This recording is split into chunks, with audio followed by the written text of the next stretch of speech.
I'm nearly forcing myself to pick Hosking too. Let's start with him, Andy. 582k. Now, he didn't play any trials. This Nicholson bloke from England, he's nowhere to be seen. Obviously injured, but we know what he does when he's at his best, mate. Like, when you have a look at the bench, he might lose a few minutes because they got Simi Siagi or Simi, what are they? Simi Rowie. Sasagi. Simi Rowie's always Sasagi. trading him in, but he's probably the only guy that might take some minutes, considering he's probably a little bit underdone. But what are you thinking, Andy? Can you go? Look, the only worry would be, he did have a full season last year. But when he did come onto the scene for the Raiders, it was 69, 93, 48. And that 48 was coming off the bench. So we know he can score fantasy points, especially coming from that Panthers side as well. I think with the 582k, he's named there. I don't think Sasaki is going to take his minutes. I think he's 80-minute edge. I just think hopefully he's fully done from his calf. But I don't think Ricky would have played him if he wasn't. I think him not playing in the trials was just easing him and making sure he gets everything right for the big stage in Vegas.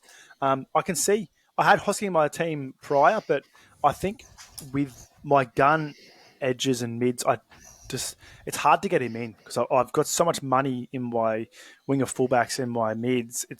I would like to get him in, and maybe bring another Raiders, maybe get Somali Starling, Force, and Zac Hosking. It could be it. I can see me getting 4 of them in, and That's why what not? I mean. Like, Paddy, he's super relevant, mate, because just the game style that he has, like, not only does he hit a good line, but he's just defensive orientated, mate.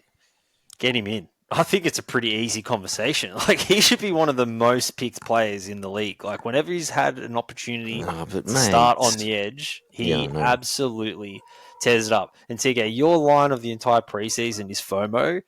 He's an edge that can ton up, get 90. He loves to tackle. He's going to be playing on the right edge. So right edge back rowers are generally the more defensive orientated ones anyway, with better base stats. So he will be floating in and out of the middle.